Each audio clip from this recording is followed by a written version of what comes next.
Okay, bismillahirrahmanirrahim. Assalamualaikum warahmatullahi taala wabarakatuh dan selamat sejahtera diucapkan kepada semua murid-murid yang cikgu kasihi. Okay, rindu rasanya nak jumpa. Okay, dah sebulan kita bercuti. Okay, tetapi kita tetap kena teruskan pembelajaran Okay, so cikgu teruskan lagi dengan tajuk 3.2 iaitu daya ke atas konduktor pembawa arus dalam satu medan magnet. Okay, so untuk video kali ini kriteria kejayaan yang kita akan tekankan adalah murid dapat menerangkan faktor-faktor yang mempengaruhi magnitud daya yang bertindak ke atas konduktor pembawa arus dalam satu medan magnet, menghuraikan bagaimana gegelung pembawa arus dalam medan magnet mengalami daya putaran, menghuraikan bagaimana suatu motor arus terus bekerja, dan menyatakan faktor-faktor yang mempengaruhi kelajuan putaran suatu motor elektrik. Selamat belajar! Okey, selepas kita melihat lukisan berkaitan dengan medan lastik ataupun medan magnet paduan, okey, sekarang kita akan lihat faktor-faktor yang mempengaruhi magnitud daya yang bertindak ke atas konduktor pembawa arus dalam suatu medan magnet. Okey, so faktor-faktor ini akan menyebabkan daya yang bertindak terhadap konduktor tersebut bertambah ataupun berkurang. Okey, bila daya itu bertambah, maksudnya kalau dawai kuprum tu tadi bergerak, maka dia akan melompat lebih jauh. Istilah kita macam melompat lah kan, tapi dia bergerak lebih jauh lah ke kiri ataupun ke kanan. Okey, nanti cikgu akan tunjukkan balik dawai kuprum tu, bagaimana lukisan dia berkaitan dengan dawai kuprum di bahagian latihan nanti. Okey, jadi sekarang kita lihat faktor pertama yang mempengaruhi magnitud daya yang bertindak adalah kekuatan magnet. Okey, so kekuatan magnet, apabila kekuatan magnet meningkat, maka daya yang bertindak ke atas konduktor juga akan meningkat. Jadi kekuatan medan magnet dapat ditingkatkan dengan menggunakan, yang pertama adalah magnet yang lebih berkuasa ataupun lebih kuat. Okey, so cara untuk mendapatkan medan magnet yang lebih berkuasa ataupun lebih kuat ni tadi adalah dengan cara melekatkan dua kepingan magnet dengan kutub yang sama bersebelahan. Okey, contohnya bar magnet utara, satu bar magnet selatan, tapi kali ni kita lekatkan dua. Okey, maksudnya ada dua utara dan juga dua selatan. Jadi medan magnet yang dihasilkan akan jadi lebih kuat. Okey, dia akan jadi lebih kuat, maka daya yang dialami oleh konduktor yang berada dalam medan magnet nanti juga akan bertambah. Okey, seterusnya adalah kita juga boleh meletakkan magnet lebih dekat. Okey, lebih dekat. Okey, contohnya instead of kita pakai medan magnet bar macam ni, kita boleh gunakan medan magnet dengan U shape. Okey, so bila kita gunakan U shape magnet, okey, ni utara, ni selatan, jarak di antara kedua-duanya adalah lebih rapat, lebih dekat, maka medan magnet yang dihasilkan nanti adalah lebih kuat. Okey, begitu juga ada satu lagi jenis magnet iaitu magnet berongga. Okey, hollow sphere.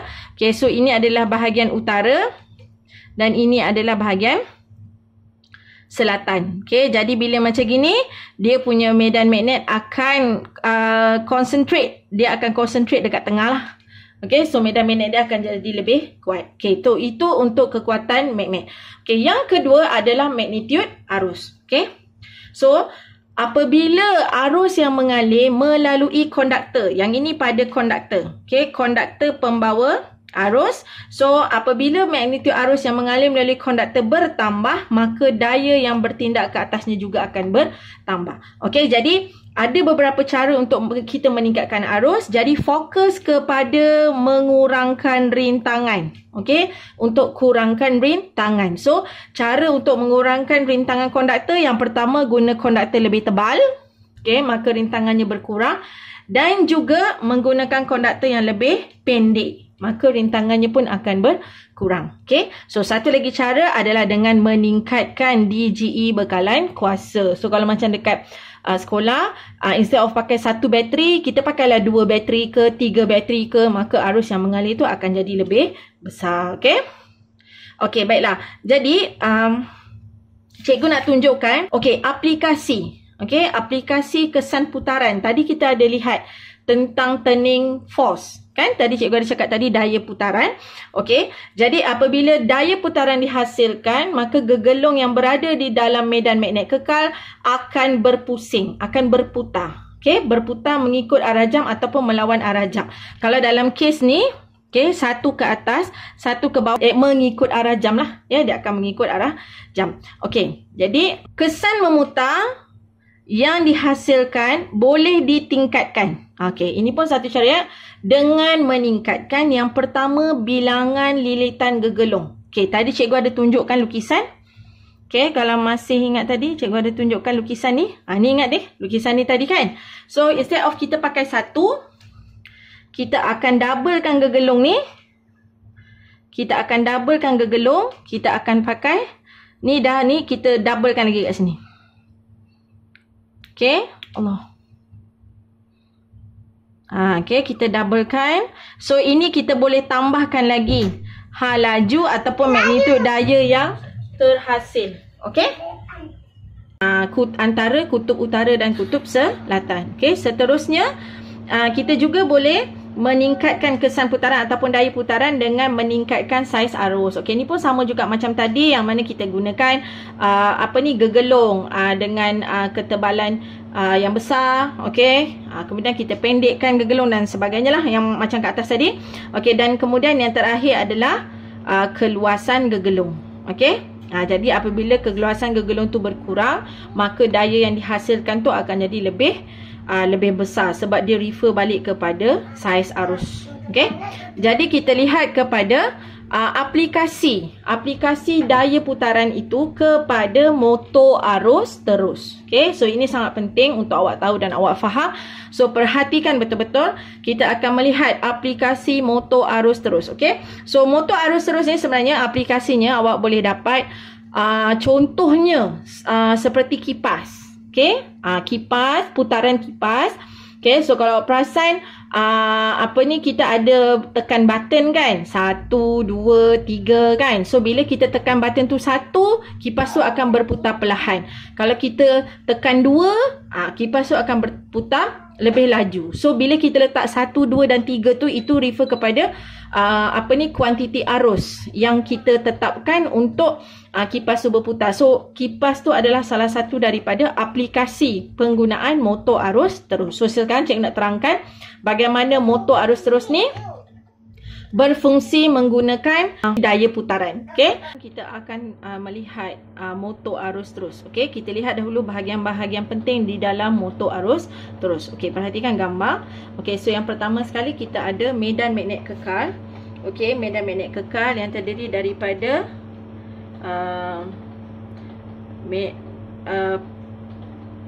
utara dan juga selatan lah. Okey, so kita ada medan magnet kekal. Okey, kemudian kita ada bahagian yang penting dari sini, iaitu yang kita panggil dia sebagai berus karbon. Okey, so ini adalah berus karbon.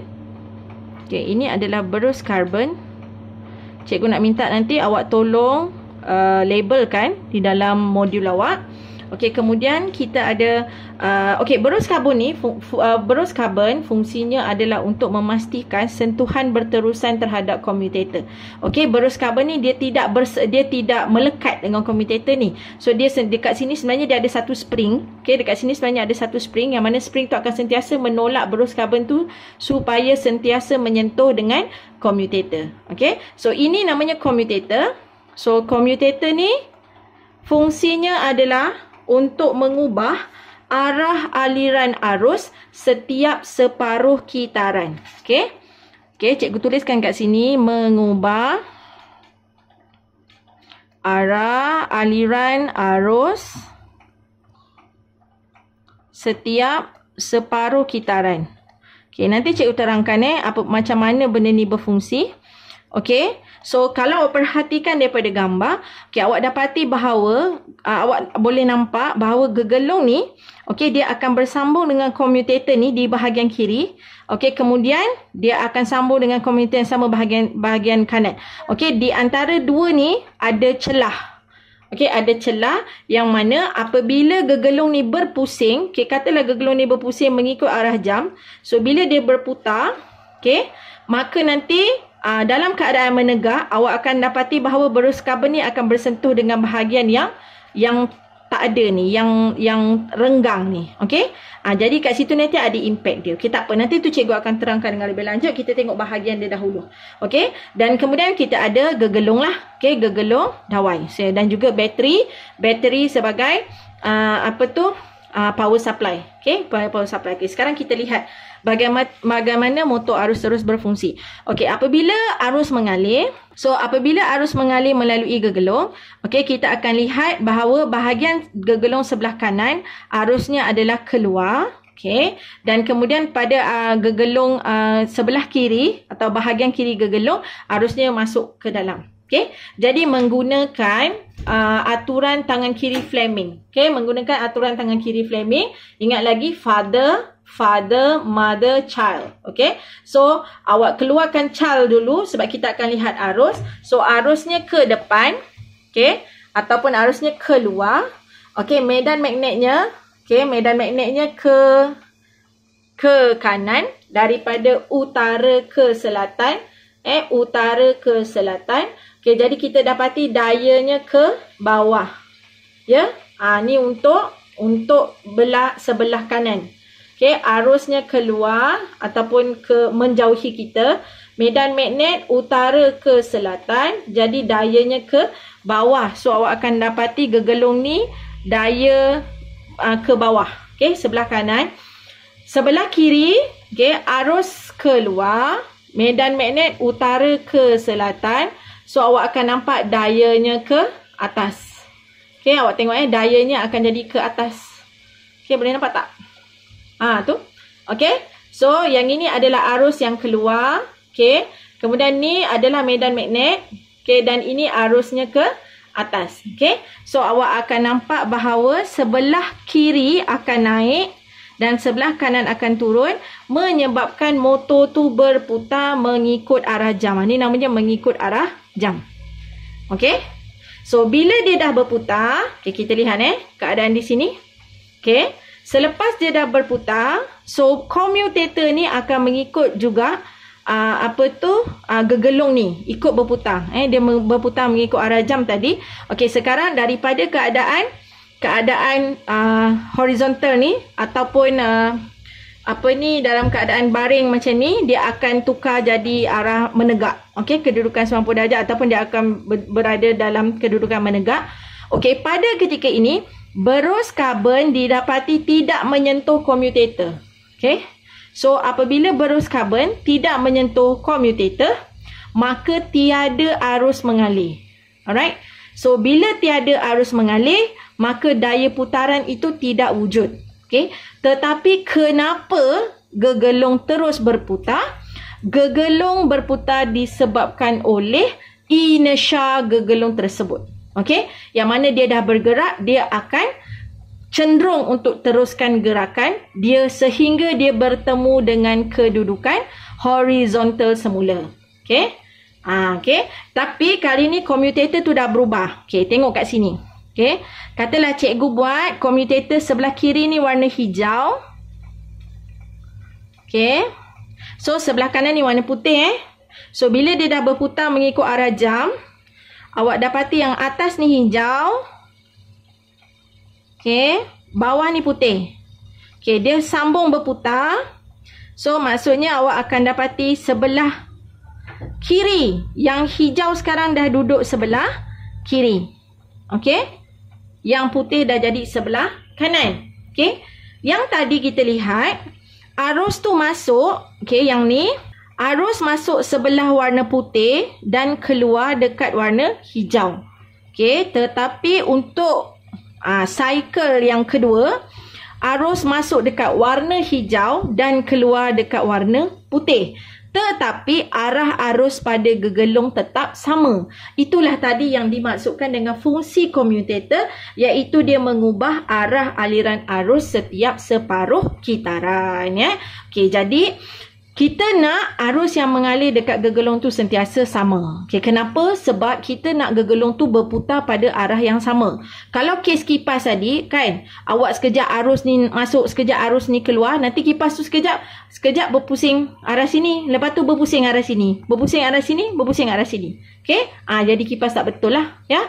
Alright, jadi kita nak benda ni berlaku lah. Jadi commutator ni membantu kita untuk mengubah arah aliran arus setiap separuh kitaran. Okay, jadi bila dah dalam keadaan separuh kitaran yang kedua, so dia masih lagi dalam keadaan horizontal, so kita kembali, kita buat balik yang tadi, yang mana, okay, sebelah kiri arus dia turun, okay, arusnya turun ke bawah, okay, kemudian medan magnet utara ke selatan, perhatikan, so dayanya ke atas. Cikgu buat belah sini dulu, ya.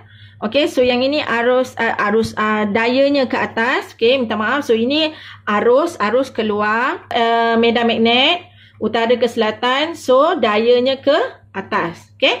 Okey, bahagian sini arusnya keluar, medan magnetnya ke kanan, jadi dayanya ke bawah. So dapat daya dia. So dia masih lagi berputar pada arah mengikut arah jam. Okey. So yang ini, so pada ketika ini, alright, arus mengalir melalui berus karbon, so gegelung berputar mengikut arah jam, okey, dan kemudian dalam keadaan pada kedudukan 270 darjah, okey. So sekali lagi, kali ni yang hijau kat bawah pula, okey. Dalam keadaan ini berus karbon tidak menyentuh commutator, menyebabkan tiada arus mengalir. So kat sini lah kita dapat maksimum. Okay. Okay. Sekejap. Okay. Jadi kita lihat sedikit uji kendiri ataupun mungkin latihan untuk kita mahirkan lagi tentang tajuk ini. Okay, ni yang tadi cikgu cakap. Kita lihat rod kuprum. Okay, yang macam soalan yang asal yang first tadi kita tengok tadi. Okay, so rod kuprum. Okay, bila bekerja dengan rod kuprum macam ni, dia nak tanya, dia kata tandakan dan labelkan arah gerakan kuprum, rod kuprum. Okay, so pertama sekali awak kena tahu arus tu mengalir arah mana. Okay, so kalau perhatikan kat sini arusnya mengalir. Okay, so mengalir, kita tak tengok dekat tempat lain, kita akan tengok di atas rod. Okay, so ni rodnya, maksudnya bila dekat sampai sini dia akan shortcut, dia akan masuk kat sini. Okay, so kita tengok bahagian ni sahaja. Okay, kita tengok bahagian ni. Alright, jadi gunakan aturan tangan kiri Fleming. So arus ke depan. Okay, medan magnet utara ke selatan, pusingkan dia ke bawah. Okay, jadi awak akan dapati dayanya adalah ke kiri. Okay, cuba buat. Ni arus ke depan, keluar. Okay, medan magnet ke bawah. So, kita akan dapati dayanya ke kiri. Ni daya ke kiri ni. Okay. Sebab tu kita dapat daya ni adalah ke kiri. Okay. Alright. So, kita lihat lagi. Rajam menunjukkan garisan medan magnet di sekeliling sebuah konduktor yang membawa arus. Arah manakah daya bertindak pada konduktor? So, kalau awak tengok daripada gambar ni, awak dah tahu dah ke mana arah dayanya. Sebab awak tahu bahagian yang rapat ni adalah bahagian yang kuat. Yang kosong ni adalah bahagian yang lemah. Jadi, dayanya adalah ke atas. Okay, dayanya ke arah atas. Okay, so yang kuat tolak yang lemah. Okay, namakan kutub P dan kutub Q. Lihat arah. Okay, arah gerakan medan magnet yang mana dia sentiasa utara ke selatan. Okay, alright, so itu sahaja untuk hari ini. So cikgu akan hantarkan sedikit latihan untuk awak perkuatkan lagi pemahaman tentang tajuk daya yang bertindak pada konduktor pembawa arus. Okay, lengkapkan juga latihan nombor 3 yang mudah sahaja ni. Okay, so sehingga bertemu lagi. Assalamualaikum warahmatullahi taala wabarakatuh dan selamat sejahtera. Terima kasih atas perhatian anda. Semoga segala usaha yang telah dicurah mendapat keredaan dari Allah Subhanahu Wa Taala dan anda semua akan mendapat keputusan yang cemerlang dalam peperiksaan SPM 2020, especially dalam subjek fizik. Okey, sekian daripada saya, Cikgu Rohaida. Jangan lupa like dan subscribe. Assalamualaikum.